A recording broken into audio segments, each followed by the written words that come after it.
Okay, we're finally ready. Here we go.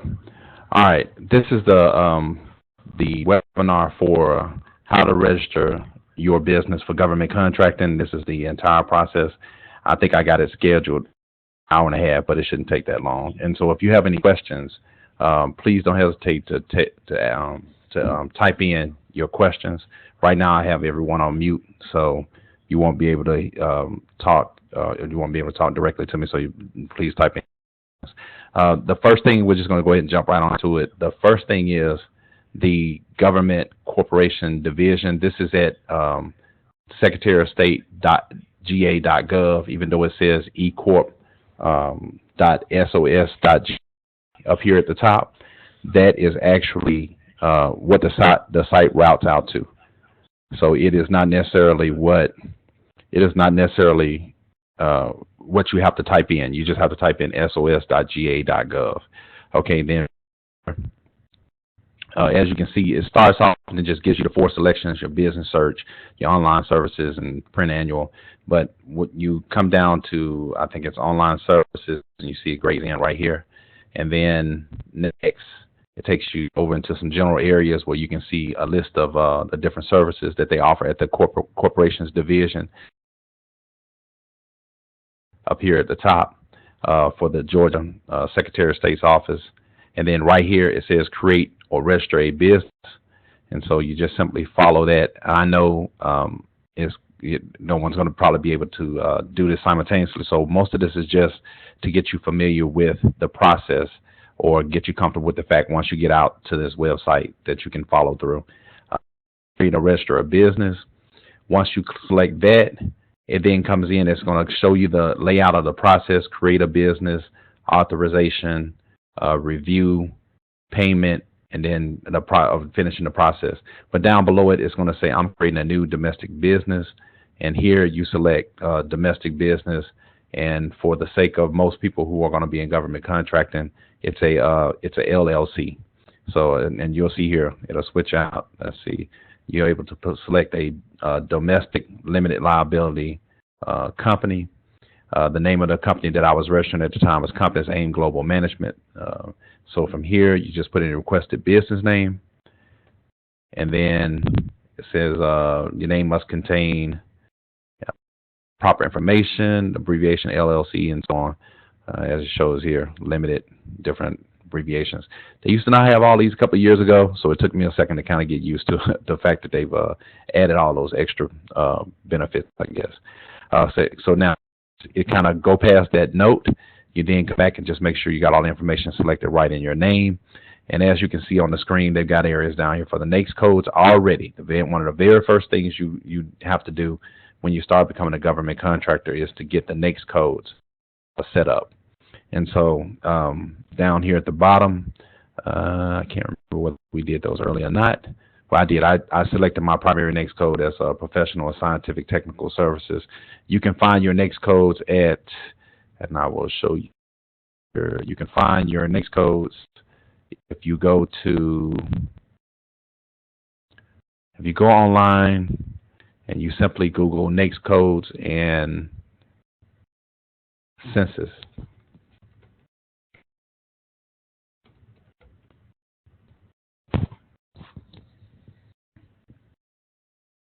Okay. And it should be coming up here in just a second.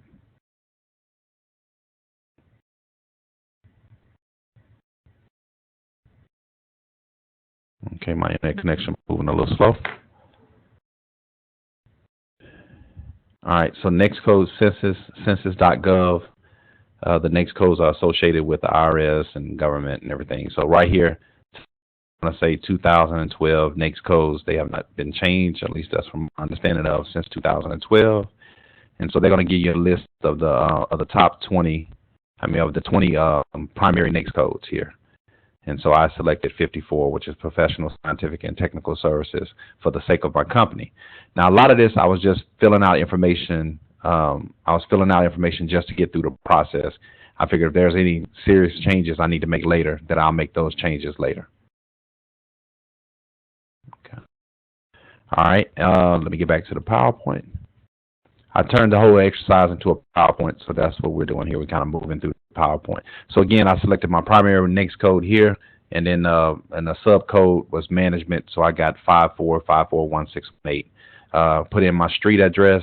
Is just the primary basic information from the beginning. This is all the easy stuff. It'll get kind of convoluted and long here in a second. So again, came back to, which that did at that point took me back to this screen for authorization. As you see, it moves you from create a business to authorization. So of course, I'm getting ready to put in my email information. So I filled in that entire area. Michael Fleming, Daywill. That's my secretary email address. Registered agent name. If you're filling out a corporation for someone else, you're probably going to be the registered agent. Now, the only challenge is with that later is you have to make sure you put all the information in properly. Otherwise, the company actually will be in your full name than the person's name that you're registering. But I went ahead and did the whole process for myself, so I'm the registered agent name as well. Individual, principal type was individual. There was nothing particular about this page that you have to worry about. It's just primarily filling out everywhere there's an asterisk. That's the primary thing, everywhere. Okay, and here, of course, they make you verify the email address. Good to go. And then once you have that, you just simply hit add. Okay, I don't know all about what. Okay, and then here, pretty much anything that they, for the sake of time, that the site asked as optional, I pretty much skipped, because again, if I need to put that information there later, I'll just come back and put it in. So there was no optional provisional. The address for the company, my address, and then down here was authorized signature. This document be effective. This was the day that I did it, was 10/27. Okay, so authorizer title was organizer. I'm gonna show you here. So of course I fill that in, then hit enter, and I'll hit add, and then it's me back to another entry. Registered agent again. Okay, and then the pop-up screens. That's the other thing too. I did this in Google Chrome. From what I understand, someone was telling me before that you might have to do this in Google Chrome instead of Internet Explorer. So or but Chrome, and then you have to make sure that your pop-up blocker is turned off, because the pop-ups need to pop up. If they do not pop up, it does not give you a message immediately telling you that the pop-up, that's the problem. So it can be very frustrating trying to figure out what's going on if your pop-up blocker is on and is blocking the pop-ups. So again, the create registered agent is going to have you re-enter all the information with the asterisks. So I went through that process, and you'll see it filled in here. So of course everything's filled in. Again, just standard stuff. And again, this is the fairly easy part. Okay, except I think I messed up on select county. I forgot to select the county, if you see right there. And so I intentionally made a PowerPoint even when I made a mistake. So enter email address, enter street address, city, select county, enter zip code. And I forgot to select the county. So please do not forget to do that. And then here, my county is Cobb. I had to repopulate again, registered agent information. Back through.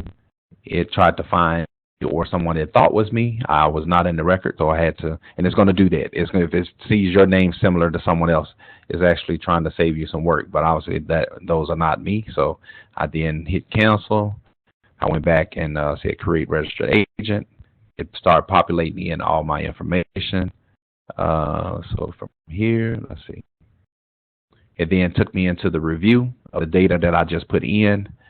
And of course, again, fairly clear cut here. And then 1682, just reviewed all information, and then had to make my $100 payment.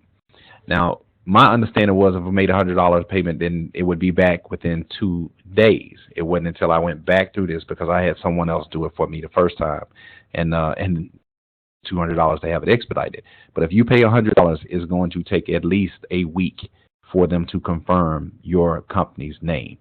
And that's to let it go through the entire process to make sure that no one else has the same name. I had a colleague who went through this a couple ago. He thought that the name was approved. It came back like 3 or 4 days later and said someone else had the name. So, and it literally took 3 or 4 days before they actually told him someone else had the name. But he was down near the Capitol, so he just went over to the building and got it changed all at once. was downtown. So, but for the sake of incorporating your name, and this is what this is. This is the Secretary of State is for incorporating your company name or making sure that you have a company name no one else has. And so once you pay your $100, it's going to be a week before they come back and approve it. Okay, so it's now saying that you are now being directed to our partner, so it sends you out to a secure site for you to pay $100. In the state of Georgia, it's $100 to do this. And this is the only cost. Everything else is free. Everything else in a government contract as far as registering. Okay, so now just went out to the standard pay system, put in the information, and made my payment. So I don't show that here, but of course I had to change it to the state of Georgia or whatever state you're in. All right, then it says, thank you for your application. Your business formation filing has been sent to the corporation. So, of course, that was the name that I submitted. And, again, it was a week before I got it back. Okay, return to home. Okay, so that was it primarily for the Secretary of State. So like I said, that was pretty clear-cut. I mean, it was pretty simple to go. They did give me a filing number. And here's the thing. Anytime you get any kind of okay, the screen is moving a little slow. Anytime you get any kind of filing number or receipt number, take a screenshot or write it down immediately, because some of these screens disappear and they will not let you go back into that screen at all. And so if you don't have that number, you're going to have to call them and ask them what was the number that was on the screen, and even they have a challenge sometimes trying to find it. But their customer service has been fantastic. So business formation, I can view the receipt. I don't think I did that. And then created the date.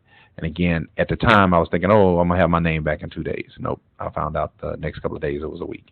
All right. So now, next, from here, you have to go out. So once you have a state number, let me tell you, this is the mistake I made, but it worked out for me.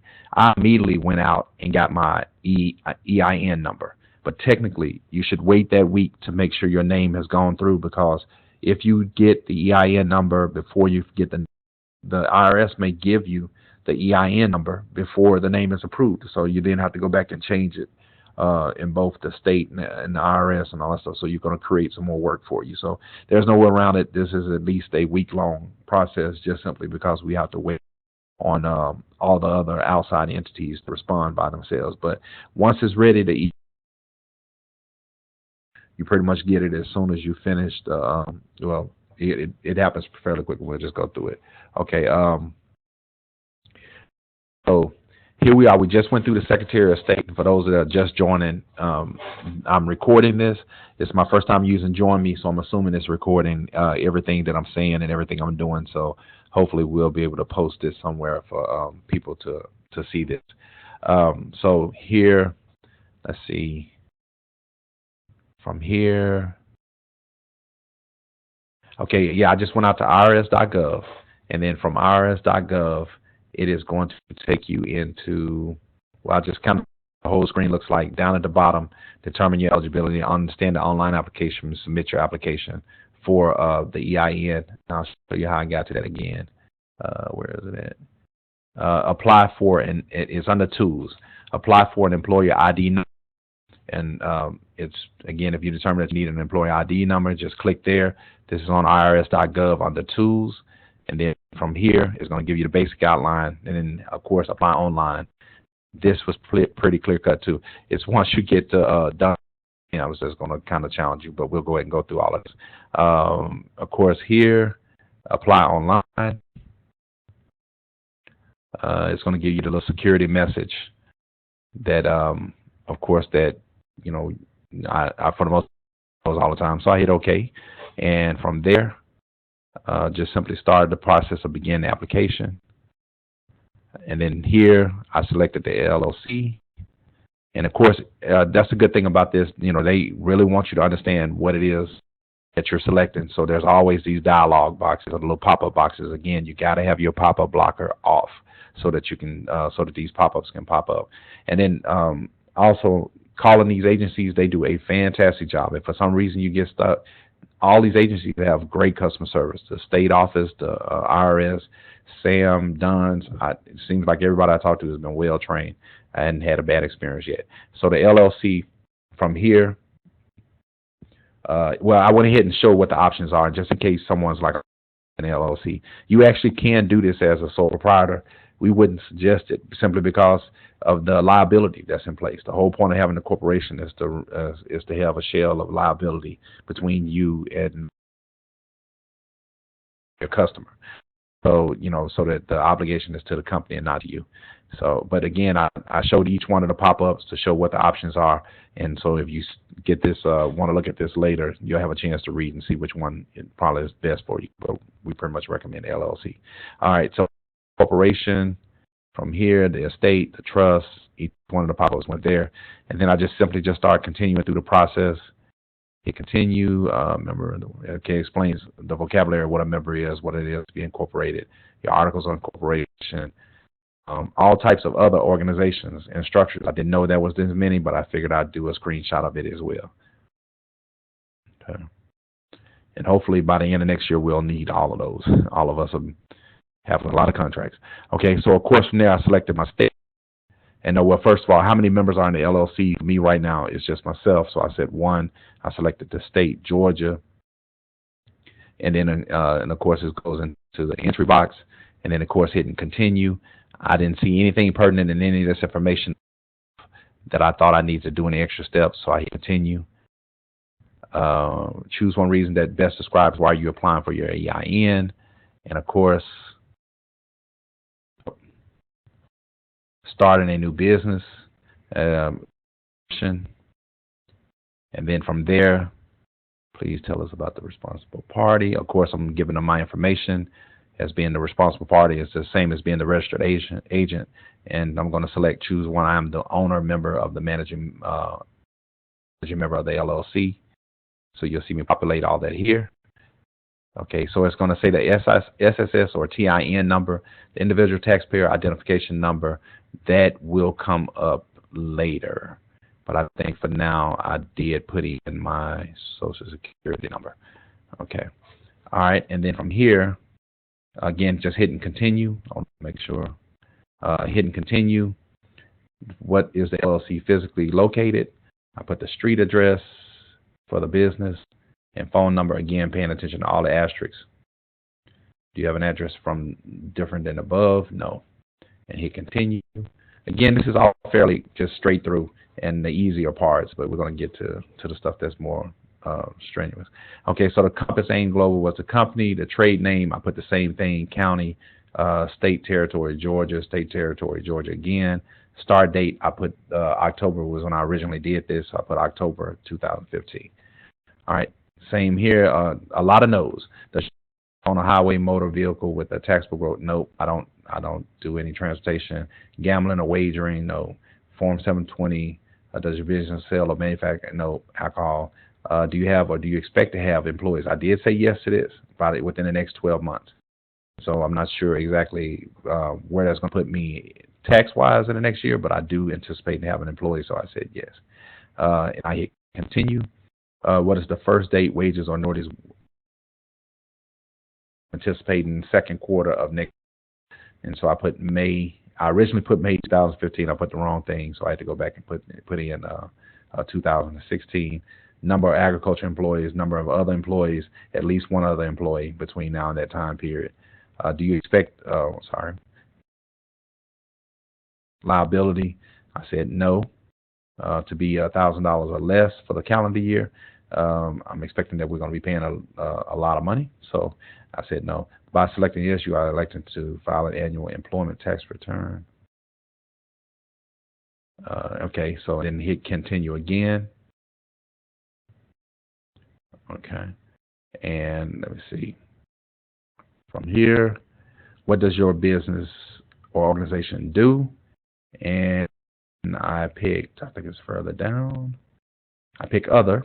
And then at that point, it took me to here. Please choose one of that best describes your primary business activity. And I picked consulting. I'm going to have a management consulting company. And then we provide operating advice or assistance to business or other organizations. I pick yes. And the type of thing that I do is management. And I mean, it's just, making sure that you know what you want to do with your business. You have 2 options for receiving your confirmation letter. I can receive it online or by mail. I picked receive letter online. Okay, and then continue. and click the submit button at the bottom of you to receive your EIN. Like I said, this was just fairly clear through. So I hit submit, and then it gave me my EIN number. I have it blocked right there, but it came back and gave me my EIN number instantly. And so now actually, remember I had made the mistake of I immediately got my EIN after I applied for my company name with the state, not realizing that it was going to take the state a week to confirm my name. So again, unless you're absolutely sure you have a name no one else has, then I would wait the week and then come in and do this, especially as fast as this seems to have taken, to be able to. I mean, they give it to you while you're online. So, okay, next. From here, I don't think there was anything else with the IN except for just this extra information. Thank you for using your online assistant. Oh, again, by the way, too, remember I was saying before that when they send you to, whenever it shows you any information, do a screenshot or print the screen immediately, because you may not get back to that screen at all. So, of course, with this, I did the screenshot and I wrote it down and I printed it. So I made sure I added in 3 different ways. And you see here it says click here for your EIN letter, and so I would instantly do that. Anywhere you see that, I would always print it just to be safe. Okay, so continue through. That was it for the Secretary of State and the EIN. Again, fairly quick processes. I think altogether it may have taken me less than to do. And so, of course, here's some information on where to call in your state if you have any problem. And interestingly, I live down the street from the IRS office. And by the way, these IRS offices, I don't know why they put them on here, because not help you with any business issues at those offices. It's all just individual if you have individual needs. So even though they have it in here, about the best they can do is tell you who to call. All right. So next, Dun and Bradstreet. The Dun and Bradstreet account setup requests. Okay. All right. I don't know why that's in there early. Date. Bradstreet actually starts in SAM. Now, I was helping someone out today, and they actually changed this since last week. So I literally had to change the PowerPoint today. It originally was that you go out to sam.gov. You see up here at the top, it says sam.gov. And then from sam.gov, at first, you went out to general info. Just last week, you went out to general info, and then it would show you how to get to your SAM. But they must have changed it. They obviously changed it, because now you have to go to help. And so you click on help, and when you click on help, it's going to take you into the help screen, and then there's a box that says external resources here to the left. And then, okay, this is the beginning of you getting all the information you really need to be registered in the government's contracting websites. So sam.gov, then to help, then external resources, and then when you click on resources, it's going to give you additional drop-down box that says content resources.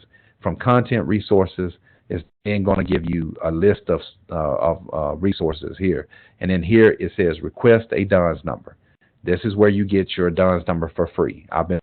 If you try getting your DUNS number from Dun and Bradstreet or some other sites, it can be as high as $650. If you go this route, it is completely free. So request a DUNS number is right here. All right, so then you click on request a DUNS number.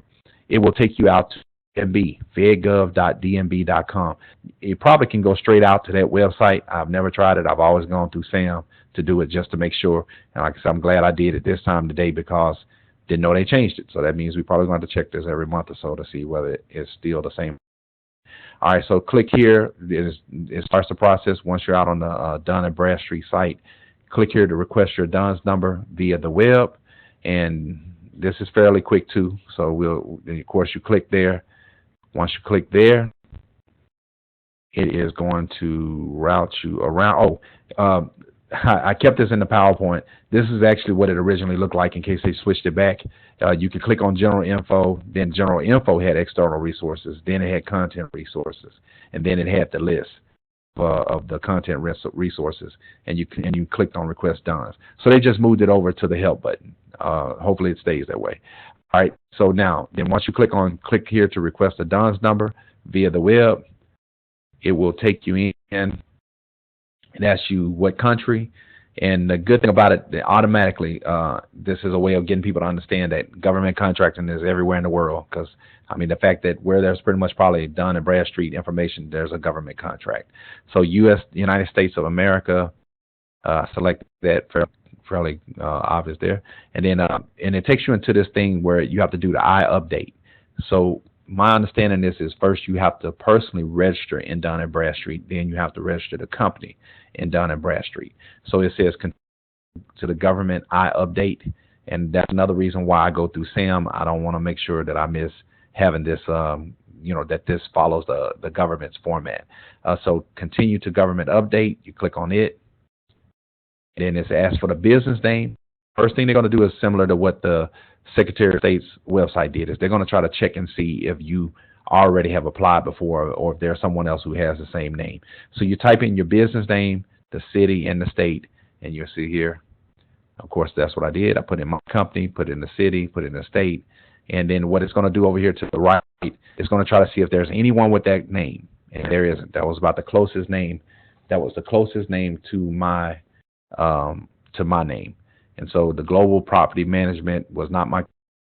So I went down here where it says request a DUNS number, and within that, it just simply opened up. And if you see up here at the top, it says personal info, company info, review details, request information, order. I mean, so it's pretty much leading you through the process. These sites are pretty good nowadays. Okay, so full legal first name. Again, everywhere there's an asterisk, you got to make sure you put in information. No asterisk, not necessarily anything you have to put in. So your information, contact information, pretty standard. Identify validation details. So it was, again, pretty standard. Company information, again, pretty standard. Company address, pretty standard. You cannot have mailboxes. I mean, they pretty much say it all. And let's see, I just denied, and it simply says right there, will be denied if you have a P.O. box, a mailbox, or anything like that. All right, let's see. And then, of course, the company city name and information, of course, it looks like you're putting that in there twice, but it's actually for two different areas. Then you have secret code information in here, and I got that wrong, I think, twice. So you have to do that until you get approved. And then at that point, it's going to say, I left this in here because this happened to me. While I was online, the system crashed. And I remember doing this before with someone, and it did the same thing. So I don't know what necessarily is the catch-all, whether it was taking me too long or anything. So, but you just have to be patient and go back through the process. So, of course, I hit continue. And, here was another challenge as well. This is where we tell everyone where you can really mess up everything, right? So this is the beginning. It's going to say select the last 3 digits of your Social Security number. Okay, and of course mine is up here. And so I would, what happened? Of course, they did that with no problem. And then it's going to take you into, based on your, let's see, I want to make sure here. It's going to take you into some questions about the authentication of of your information. And this is the part that we were telling everyone that trips it. Okay, it says in here, based on your address history, in which state does Duran Drive belong?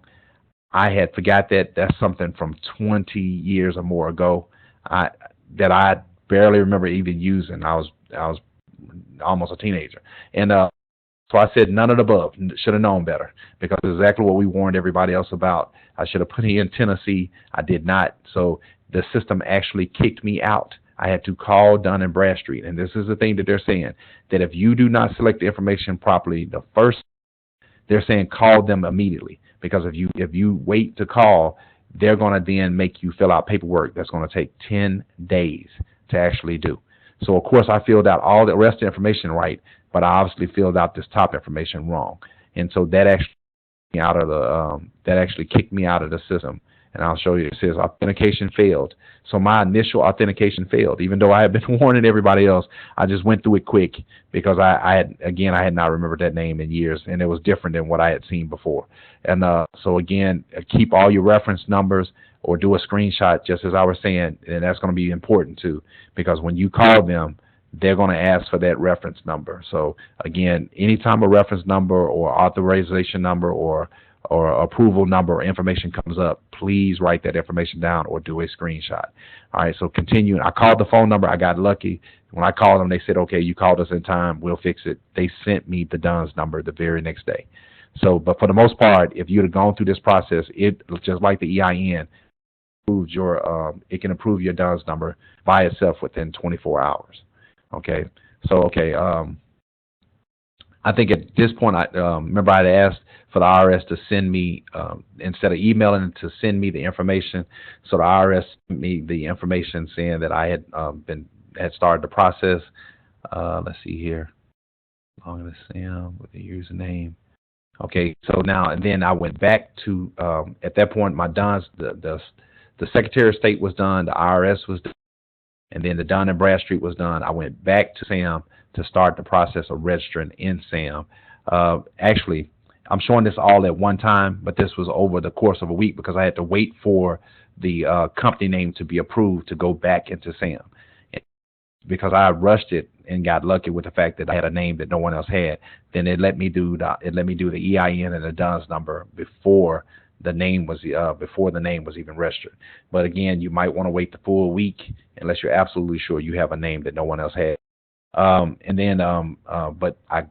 when everything was back, I went out to SAM and I came back out to sam.gov, and then I went to the register update. You'll see that here. I clicked on register update. It says it gave me the usage agreement. Of course, I accept that. And then once you're in, it starts the process, and you'll see you pretty much can follow this path over here to the left, and you'll see how I'm highlighting it over here to the left. Okay, and then it says complete registration or incomplete registration. I click there, and I start the process. Here it actually had the company name. I'm trying to remember how it got my company name in previously. Yeah, as you register in the iUpdate other systems, it's going to find your name. And so your name is going to appear here, and you have to scroll down, and you'll see it in the entry list. And then the company name is going to start the process. And, of course, I had to update all the components of the entity. So here, you select the entity.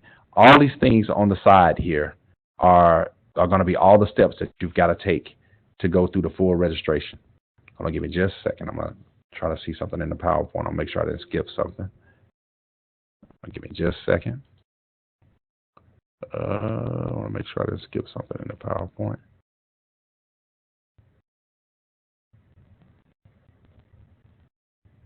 Okay.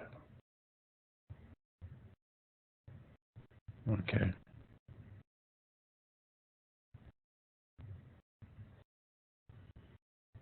Okay, I did. Let me make sure too. I want to make sure I did talk about this. The iUpdate. Okay, no, I did cover that. I was just making sure that I had that covered in the Dun and Bradstreet. Okay, and then in SAM. Okay. Okay, we'll go back. All right. So in the SAM, as it's if once you get registered in SAM, it's going to start tracking your company information. I had gotten the DUNN's number, so I went in and inputted the DUNN's number, and then of course started the process of putting in the information for verifying the DUNN and information in details entered by user. Okay, there's no way around it. This is the part that it took about an hour to even go through this, but because I have it filled in, it won't take that long on our side. But, and matter of fact, we started about 20 minutes, 30 minutes. But there was no way around it. It's just a long, extensive process. The business start date, that was the day that I was doing it. The fiscal year end close date is obviously the day I was starting it, then I was just doing it a year from the day. But from what I understand, you can. And here over to the right, it kind of always gives you a glossary or a dialog box to tell you what the options are. And so you'll be able to put that in. And then, of course, you're going to see me just populating it here. Again, I only put in information where there was an asterisk. At this point, I didn't see any reason to put in additional. I've already got the domain name registered for my website, so that's a good idea to do that too. Also, before you go to SAM and start the full registration in SAM, you have to have a company account. A business account, a company business account. somewhere in the process of SAM is going to ask you what's your company account, because they have to know how to pay you. And so, or where to send the money, obviously, once you start winning contracts.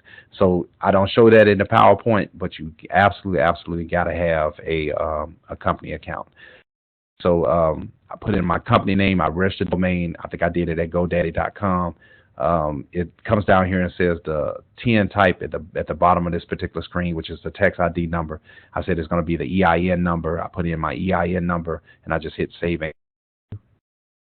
Okay, and as you can see, it's changing here on the side.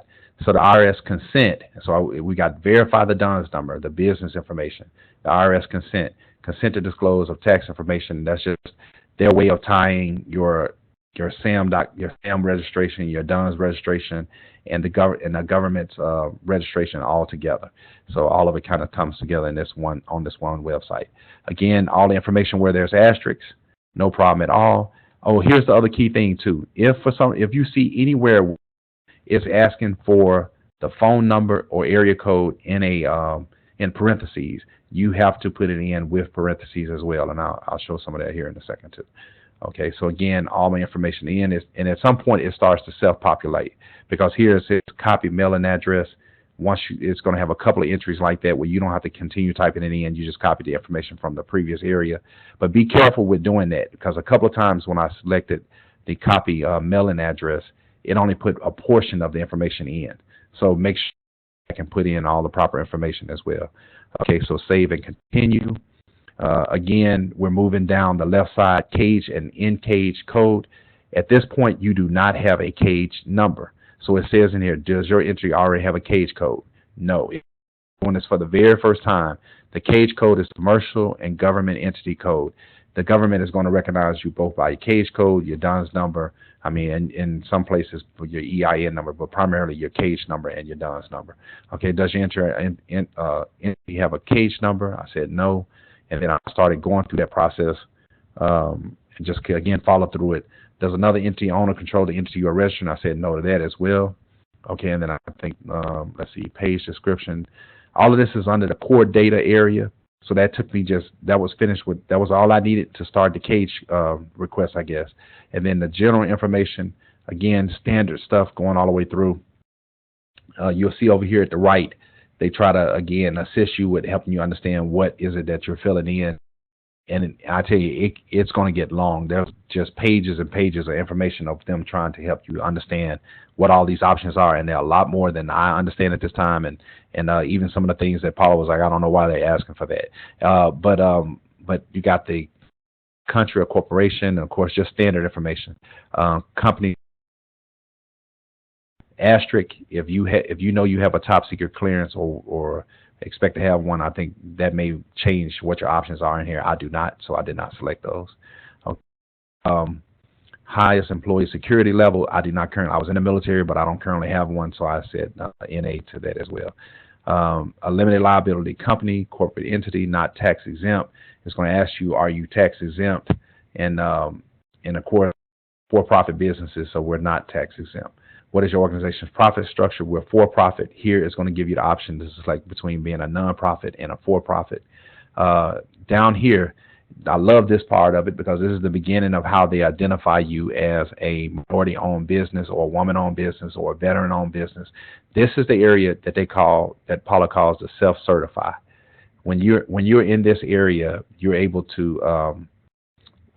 This is how the government is going to identify as a minority-owned business. So of course I checked veteran-owned business, and I'm just realizing, okay, I need to check service-disabled veteran-owned business and minority-owned business and Black American-owned business. So I'm sure I went back and checked those. J.P. Morgan Chase. This is also, that was fairly clear-cut on how to select what type of entity. And then here was where I had to put in the bank information. So the very next thing, I went from general information to financial information over here on the left. And then in here, do you accept credit cards? I anticipate accepting credit cards, so I said yes. And then you through all your checking account or bank account information. So you've got to know your routing number, you got to know your account number, you've got to know the bank's phone number. There's a see right here what they say, the ACH U.S. phone number. So I literally had to look that up online. This is about where you've got to have the number just as they're showing it on the screen. It shows it in parentheses, you got to put it in parentheses. Shows it with a dash, you got to put it in as a dash. Because if you do not do this, the screen will not necessarily tell you that you have it in wrong. So the remittance address, I just put in the same address that I've been using all the way through. So the home office and the business office number is all going to be the same. Information is going to be the same. Okay. From here, executive compensation, the business organization proceeding completed fiscal year. Do your business organization wish to the SAM represented by DUNN's number receive both of the following? 80% or more your annual gross U.S. for the contract. Okay, because I had not done any of this, I said no. And 250.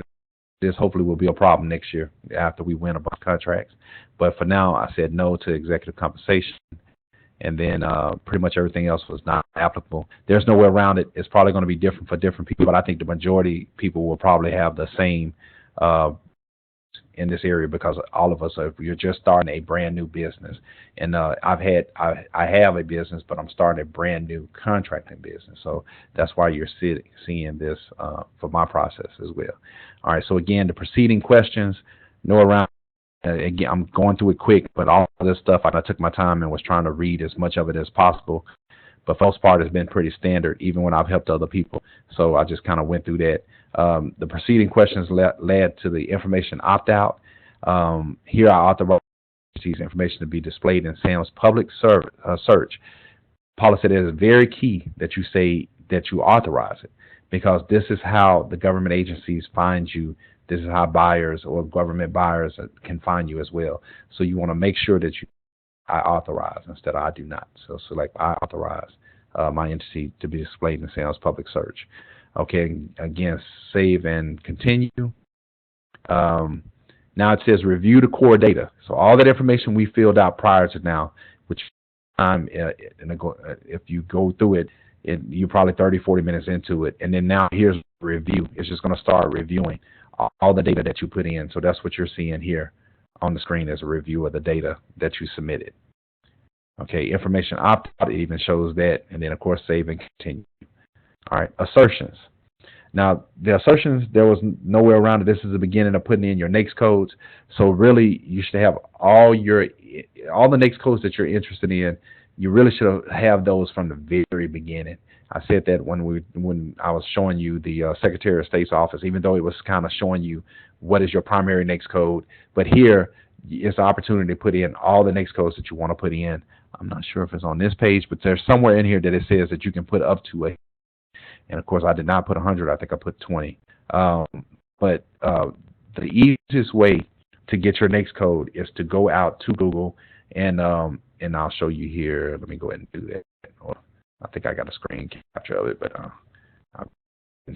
if you go out to Google and just simply put in, let's say you're interested in management, you put in management, NAICS code, and do a search. And somewhere in here, one of these have what management's full NAICS code is, 541611. So if you wanted to do nursing, you will put in nursing, NAICS code. And again, you see it's 62311. So you can either write that number down or copy it and paste it somewhere, because when you go back into SAM, you're going to need all those NAICS codes. And this is where you enter in those NAICS codes. So again, there's all these agencies that are going to be constantly trying to match up or find you based on NAICS code, your cage number, your DUNS number, and so on. So, but in here is where you put in your NAICS code. So search for your NAICS codes. If you put it in here, then it's going to, I'll show you what it looks like. I think I skipped a couple of steps. Let me see if I got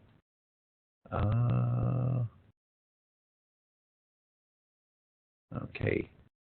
I must have a PowerPoint out of order, but you can see here above here is that I went through and I selected about 20 NAICS codes, and at some point over here to the left, it's going to ask you which one. PowerPoint view. Okay, it's going to here. I select about 20 NAICS codes, and then over to the left, it's going to ask you which one is your primary NAICS code, and you just kind of put a dot next to that one. And I selected professional and management development, so that was my primary NAICS code. And then from here, again, we're still under assertions. So the size metrics, is what they want you to know is, and it's interesting that they do this afterwards, is that once you select all your NAICS codes, they the government is going to try to show you if you're a small business or not. And so the size metrics, it does not show it here, but it will after this exercise. But in here, it's going to ask, do you want to do something, are you expecting to have any business worldwide? It will not let you put zeros in this. And up here where it says the asterisk, if you put a 0 or you put 1, it will not let you go past it. So Paula was telling me just put something in, and I put $100 here, and I put 1 employee. We don't know any other shortcut around it, but it has the asterisk, and you got to answer it. Okay, so once we did that, it says, do you wish to enter the EDI information for non-government entity? The electronic data interchange, I said no to that, because if you say yes to that, there's a bunch of sections to fill out that I didn't know anything about, so I figured it must be a no. So for now, and like I said, that probably is pretty standard. And so then it says, do you wish to be included in the disaster response registry? That which is again over here to the left as well. I said yes. Does your company require funding to bid on contracts? I'm not going to be in construction, so but if for those who are probably going to be in construction or some kind of medical research or something, maybe so. But for me, I said no, so that took care of the rest of these sections. I said in any state. So you'll see here, I would say in any state, which of course, if it had said any country, I would have said that too. So, and then of course it gives you another review. So it's going through the full review of what you entered. Okay, and again, I kind of fenced it down. Here it gets into the FAR. The FAR is the Federal Acquisition Regulation guide for for everything in government. Everything in government has a FAR code associated with it, and you'll see that here, right? So at some point, we're going to be learning a lot about the FAR codes. But it's a FAR response 1. It's going to go through each one of these. I caught myself trying to read them, but it's extensive. It's a lot. So for the most part, I just filled out the information. Michael Fleming, CEO, and then pretty much no to just number 2. Does your company have other plants, facilities? I don't have a plant or facility, so I said no. And instead of me reading all of these, I'll just say, 3, you didn't have to answer anything. 4, I said no to 4 for products designated by the EPA. 5, Compass Global, a small business that wish to be considered for status as a labor surplus. The more I read about that, I wasn't sure. I knew it had something to do with hub zones, so I said no.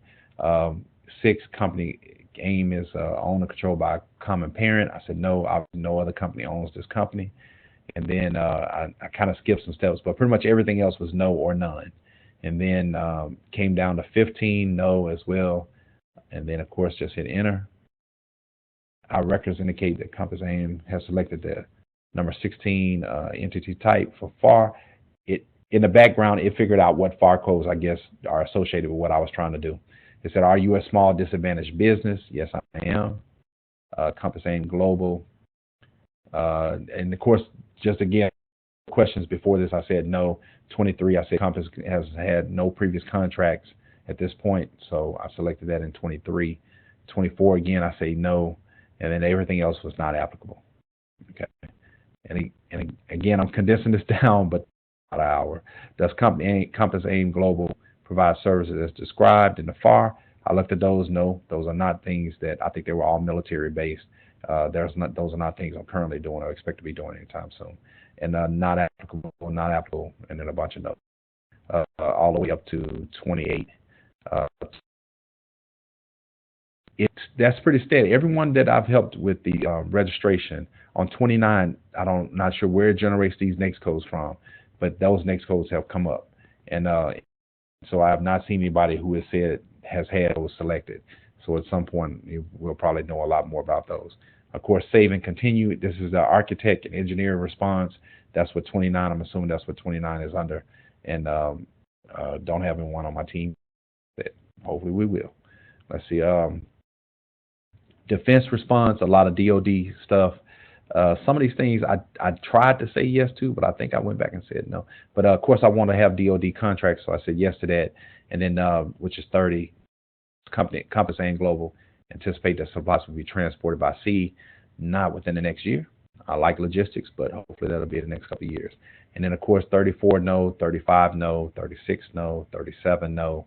And again, if you listen to this late, don't take it for granted. Just I'm saying no. Give yourself some time to go through it, and then you can kind of say, okay, that makes sense. At that point, let's see, that took us all the way through the representations and certifications. The representations and certifications. All right, here at this point, it's going to show me again a summary of all the FAR codes that it just showed me. And of course, I didn't go back and read any of those. And at the very bottom, it's going to say I have read the FAR and the DFAR. In other words, they just want to know that you're aware of the information that they are providing so they can hold you accountable to later.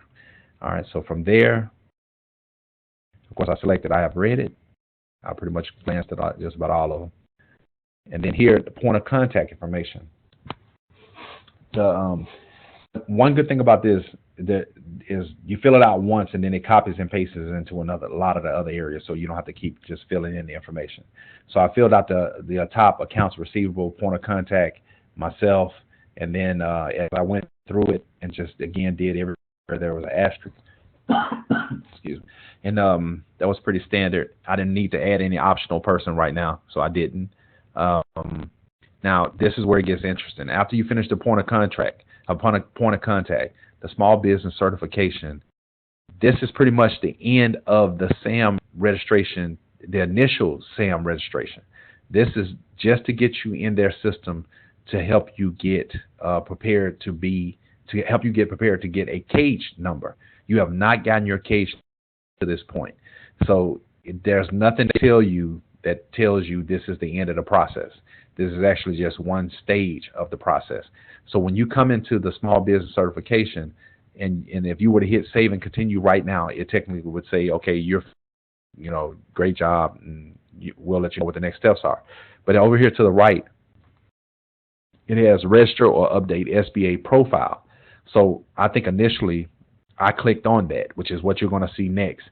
And then it was a couple of days later before cage number, and I had to come back into this process and finish up everything in regards to the SBA profile.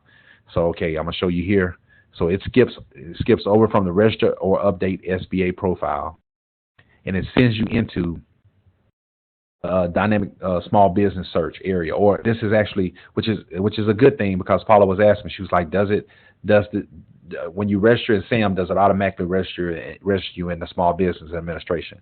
And I told her, I said it must have, because it sent me over to another. I didn't have to re-register, and that's what this is. So, and it's hard to find. The only way we've been able to find this is actually through SAM. I mean, we know no other way unless you just type in the entire web page name. So once you over here is when they want a lot of information on what your business does. And so it's the same thing. You just kind of follow through the process. This is an older website, an older database, so it's got a lot more information on each page than even before. So once you come through here, do you want your profile to show up in the public dynamic business searches? Yes.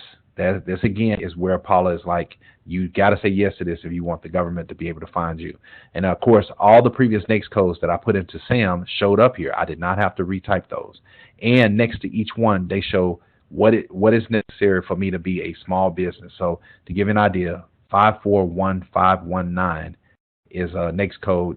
I can be considered a small business up to $25 million. And so that's by each NAICS code. So when you fill out your NAICS codes in SAM, NAICS codes are going to show you, there's a page where they're going to show you what size your business has to be considered a small business. So it's interesting that 25 million or less is considered a small business. So again, I didn't have to populate this here. It populated in from SAM, and so I just had to keep going through the process.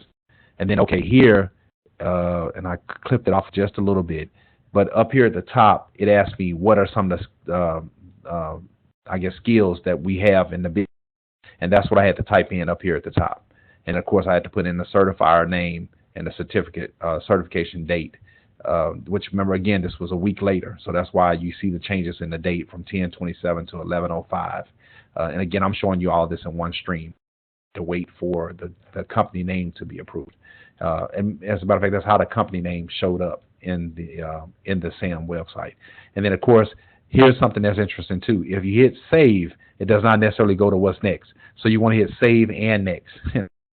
Seems like some trivial, but it makes a difference. So hit save and next to go to the next section. All right, and then from here, again, don't have to repopulate. It's now putting that data in and organizing it for you. You just want to verify that your information is correct. Okay. All right.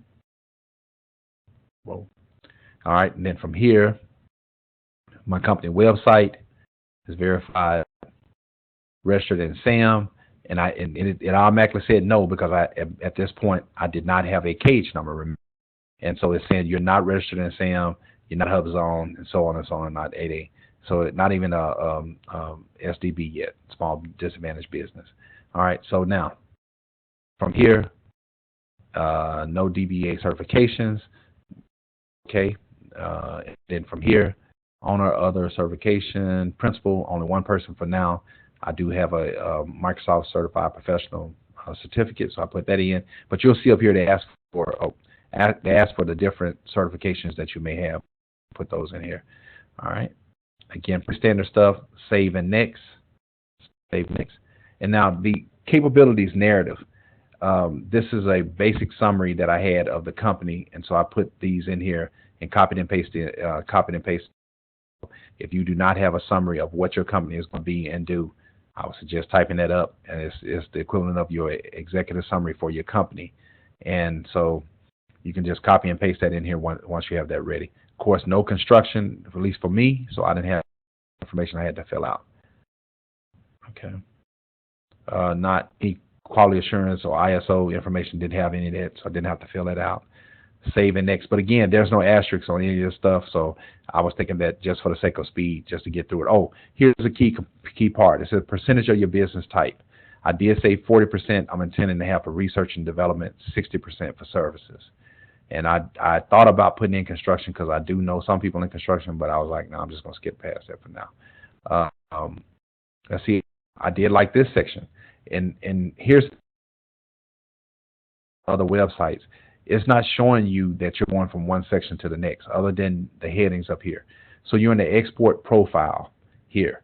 And so it asked, are you interested in or become a exporter? I said yes. And business activity, I said all of them, So you're going to see me select just about everything here all the way through this process. I figured, hey, what I got to lose? Excuse me.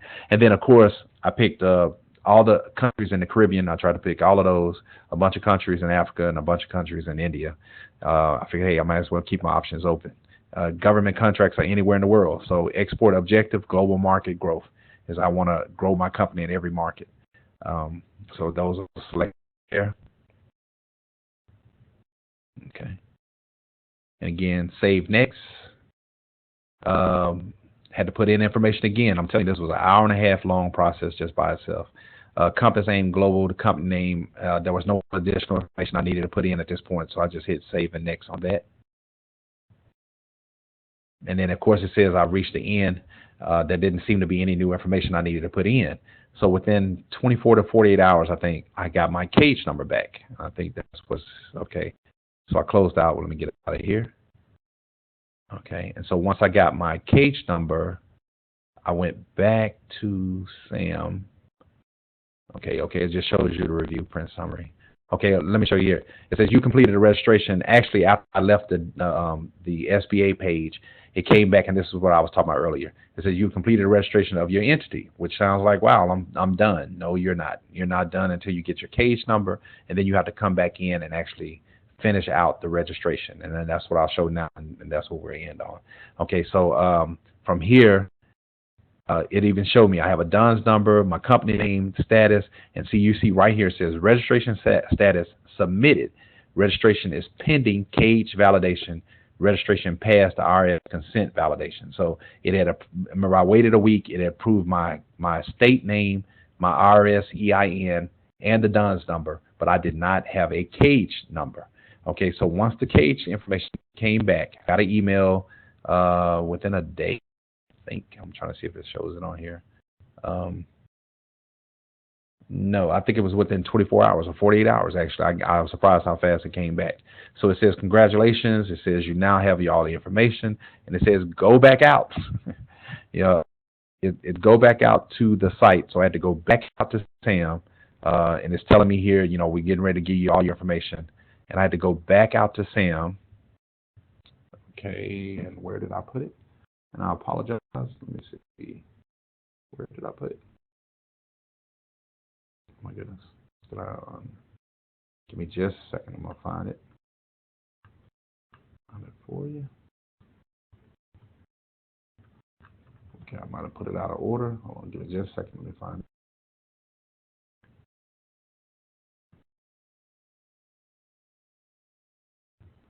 Okay, I did. Hold on just a second.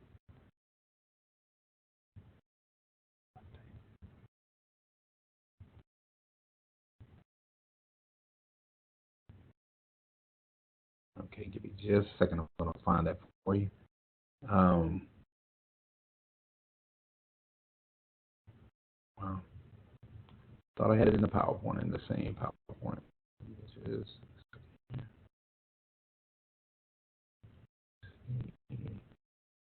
that might have been the section that I thought was. Give me just.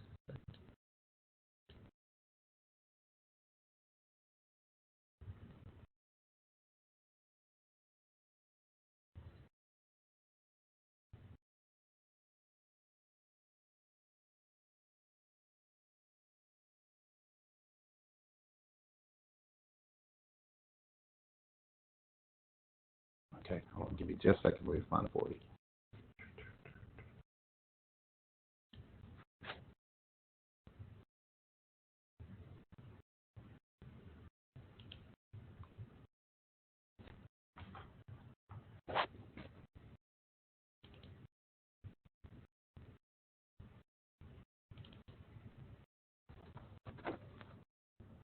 Okay.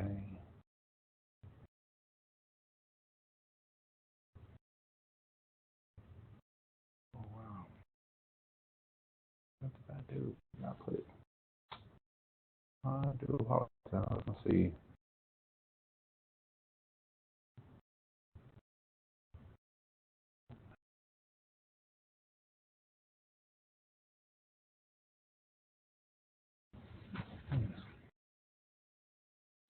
Where did I put it? I do apologize. Let me pull it up on just a second.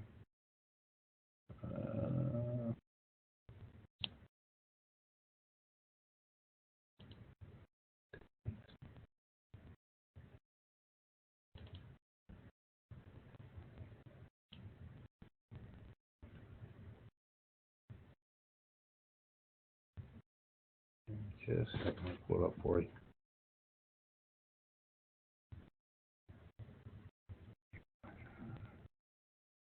Get me there.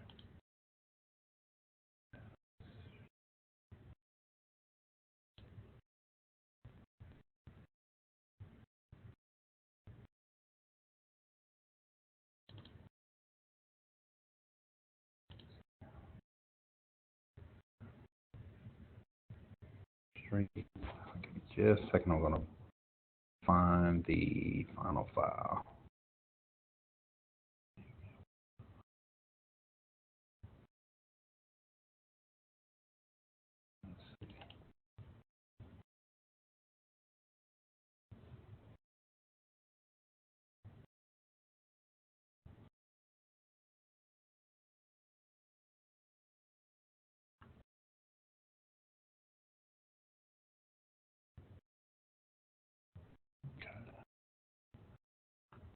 Just a second.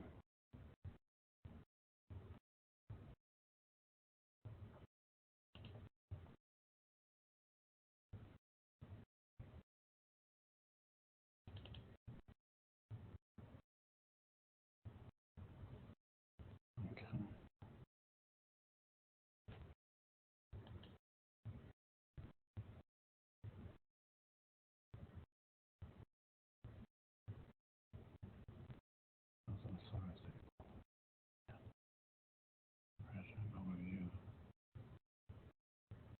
Okay, this is a portion of it. I was hoping to find the actual one, but once you have the have that confirmation letter for your registration in SAM, And when you come back out, you're going to have to come back out to the site, and then it's going to have you go through the entire process all over again, literally every page.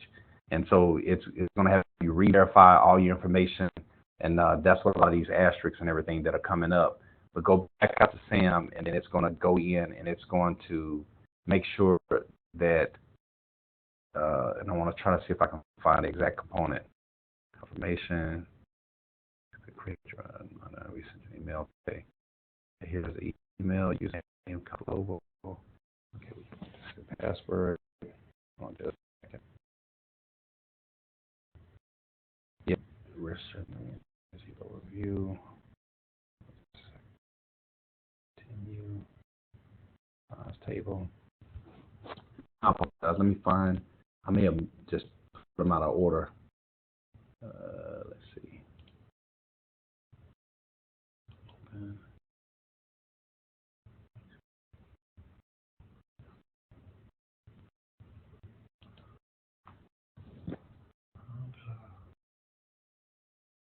Okay.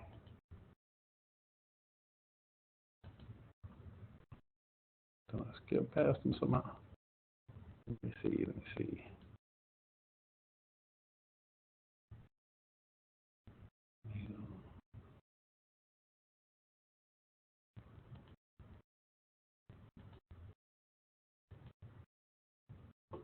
Okay.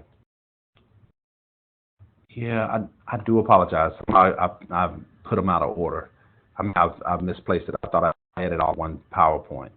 But once you have the DUNS number, it's fairly easy.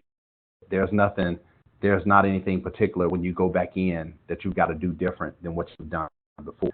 And so it's just going to take you back through all these screens that we just went through. It's actually going to take you back through all of those screens. And at that point, you're just going back verifying. And so that I know there's not a single thing it's going to do different, because it's already going to have your cage number. It's going to give you the instructions on how to go up and update your entries. You have to select where it says that it says incomplete registration. That's the very first thing. Once you have the cage number, you go back out to the site. You're going to have where it says incomplete registration, and then it's going to take you back out to this entire setup all over again, and it's just verified to make sure all the information is right. And it's going to bring you back to that final screen that I was seeing before. I'll show you here. And that I do know for sure. What's going to happen is literally every screen prior to this screen that I'm bringing up, it's going to be you back here. So you're going to go through all these entire sections. There is no shortcut to it either. You can't even skip the sections. And so as you go through and approve everything, and if you're anything like me, you're going to be saying, now, why did I have to do this twice? And I guess they're just trying to confirm that you are validating the information. And then when it's done, it's going to bring you back to screen again, this same screen. And at that point, you can just hit save and continue, and you're going to get the final screen that says you're now approved. And then I think a day later, you're going to get another email saying that you're pretty much ready to be a government contractor. Now, this startup process that I know if you don't have to do it once it's done, you literally can start bidding on contracts the next day. So this is the process. This was my way of trying to at least make people feel that is a necessary thing to do. There's no way around it. I think most of the time that people get discouraged in this process is because the screens quit on them. That there's sometimes you have to constantly reset it. You have to restart it. That's a lot of what we hear. And sometimes people don't go through the whole process. They don't fill out the narrative on the SBA side, and that's real vital. That's one of the areas that Paulo is very keen on, about trying to get people to this